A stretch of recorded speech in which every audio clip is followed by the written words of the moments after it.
All right, let's jump right into this explainer and demystify something that literally impacts almost every professional today: project management. We are living in this era of just rapid, completely disruptive change. Think about it. Entirely new industries like generative AI or these remote collaboration platforms that just seem to pop up overnight and totally upend how we work. Experts are actually calling this era the project economy. Because of all this constant disruption, project management isn't just some niche role or a dusty old certification anymore. No way. It's become the ultimate leadership skill for navigating today's business landscape. So by the end of this explainer, you're going to have the exact toolkit you need to turn corporate chaos into predictable, repeatable success. Because honestly, whether you realize it or not, managing projects is exactly how modern organizations adapt, innovate, and ultimately survive. To keep things simple and lower the cognitive load today, we're going to start with the project economy foundations, then we'll master the triple constraints, break down the 5 core phases, set up some unbreakable rules of governance, and finally, look at how to lead through the digital age. All right, let's kick things off with Section 1. Welcome to the project economy, tuning the orchestra. So our crucial first step here is really understanding the fundamental difference between everyday work and a true project. See, operations, well, they sustain the business. Think of your daily, ongoing, repetitive tasks. It's providing routine IT support, keeping the servers humming, or processing daily sales transactions. But a project? A project is a temporary mission. It's a totally unique endeavor you take on to create a specific product, service, or result. It has a crystal clear goal, a definitive beginning, and an absolute end. So building a brand new mobile app, that is for sure a project. The real danger here, and honestly, the massive risk so many companies run into, is treating a unique project like an ongoing operation. When you do that, the work just drags on forever. Deadlines totally evaporate, budgets balloon, and literally nothing ever truly gets finished. I want you to think of the project manager as the conductor of a symphony orchestra. Now, a master conductor doesn't actually need to play the violin better than the first chair, right? Actually, they might not know how to play the French horn or the timpani at all.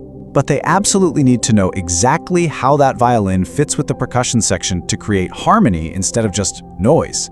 It's the same thing here. The project manager doesn't necessarily execute every single technical task. Instead, they use these incredible soft skills to coordinate cross-functional teams, making sure everyone is playing from the exact same sheet music at the exact right tempo to deliver real financial and societal value. Moving right along to Section 2, mastering the triple constraint. Balancing the elements.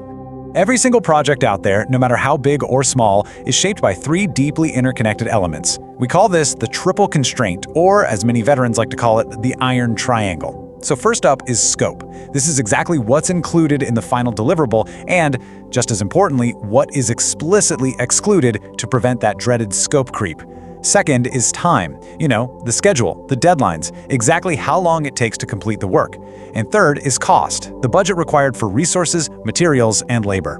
You might have heard that old engineering joke, fast, cheap, or good, pick 2. Well, that is the iron triangle in action. These 3 elements are so interconnected that you literally cannot change one without fundamentally altering the others. So the project manager's job isn't to just blindly say yes to every single stakeholder request. It's to fiercely protect this triangle at all costs. To make this a bit more concrete, let's think about what actually happens when you change the scope.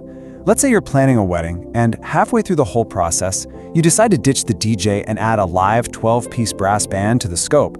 Well, suddenly you need a much bigger stage, you need an extra hour for sound check, and your catering budget just took a massive hit because now you have 12 more mouths to feed. The project manager is the person who has to break that news, manage those really careful trade-offs, and make sure the project still delivers an amazing experience without completely blowing past its inherent limitations. All right, on to Section 3, the 5 project phases, the sheet music. Okay, so to prevent total chaos from breaking out, project life cycles are broken down into this really rigorous 5-step structured roadmap. First up, initiation. This is where you establish the project's core purpose and feasibility before you spend a single dime.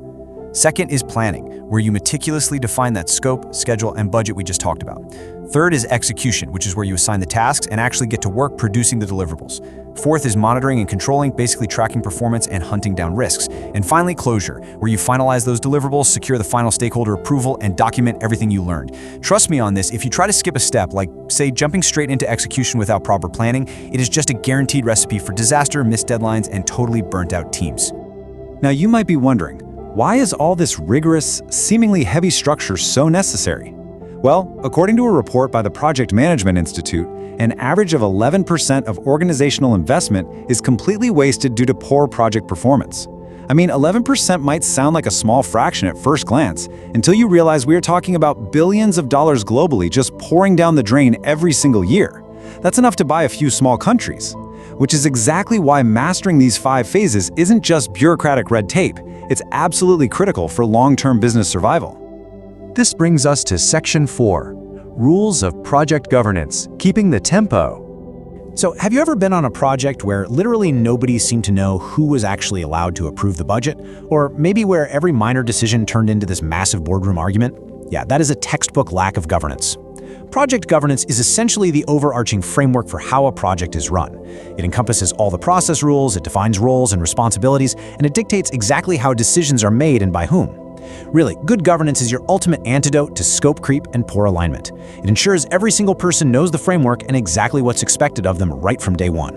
And one of the absolute best ways to establish this is the RACI framework. It's this brilliant tool that clarifies stakeholder roles so you never, ever have to micromanage your team again.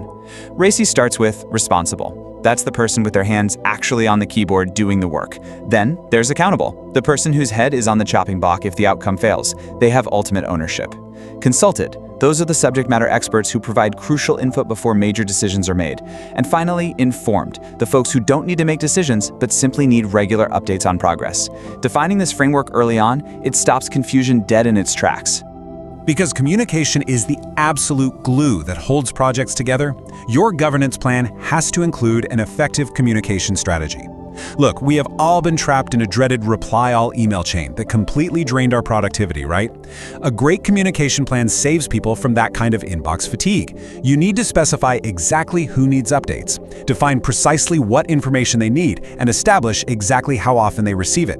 You've got to tailor your information delivery, so use highly detailed task comments for your immediate team while relying on brief, high-level status emails for your executive steering committee. That way, they only get the exact information they need exactly when they need it. And finally, Section 5, Leading the Digital Age, Electronic Instruments. To thrive today, you need so much more than just a beautifully color-coded Gantt chart. The Project Management Institute has actually identified a talent triangle. It's this ideal triad of essential skills for modern leaders. This triad includes technical project management, leadership, and strategic and business management. And honestly, the inclusion of strategic business management is huge here. Today's project managers aren't just taking orders, they are vital business partners. Organizations need leaders to possess all 3 of these competencies, and it all has to be completely overlaid with a deep understanding of digital transformation, data analytics, and highly innovative mindsets. Now, a huge part of that technical skill is knowing exactly how work should be carried out, which means choosing the right methodology. On one side, we have waterfall. It's a linear, highly structured methodology. Think of waterfall kind of like building a massive skyscraper. You absolutely cannot build the 3rd floor until the foundation is poured, set, and fully dried. The requirements are entirely fixed. But on the other side is agile. This is a flexible, iterative approach. Agile is a lot more like developing a brand new recipe in a kitchen. You taste, you iterate, and you adjust the spices in small, flexible sprints based on immediate feedback from your team and your customers. Looking at the data, it reveals a really fascinating trend. Organizations aren't just picking one path and rigidly sticking to it anymore. They are actively using a wide, diverse spectrum of approaches. They're heavily utilizing lean agile practices and Scrum, right alongside traditional waterfall methodologies. By creating these hybrid models, organizations can remain structured where it's absolutely necessary, but highly adaptive when managing disruptive technologies. It's brilliant, really, because it allows them to consistently deliver value in a totally unpredictable landscape. And you know, the daily tools of the trade are rapidly changing too. Collaborative platforms like Slack and work management software like Trello are completely transforming real-time communication by cutting down on those endless email chains. But get ready for a highly surprising fact. We are living in the era of AI platforms and instant messaging, yet traditional spreadsheets still absolutely dominate at a massive 77% usage rate. I know, it's wild. It turns out, even on the absolute cutting edge of tech, the foundational tools of basic organization remain incredibly relevant and universally understood. There is this incredible core philosophy driving modern project management, which says technologies like artificial intelligence and machine learning can be the difference between a breakthrough year and just an okay one, but these technologies are only as smart as the people behind them. I just love that. Because while collaborative software, automation, and AI can certainly handle all the heavy lifting and data crunching, your strategic leadership, your ability to build cohesive teams, and your human-centric problem solving, those are the true irreplaceable drivers of project success. At the end of the day, your human intuition is the ultimate tool. So, as we wrap up this explainer, I really want to leave you with this final thought. Mastering project fundamentals isn't just about managing schedules or tracking budgets in a spreadsheet. It is about confidently leading people through transformational change. So I have to ask, what is your biggest challenge in managing projects? And are you ready to step up and become the master conductor in the project economy? Keep learning, keep structuring your approach, and I'll see you in the next explainer.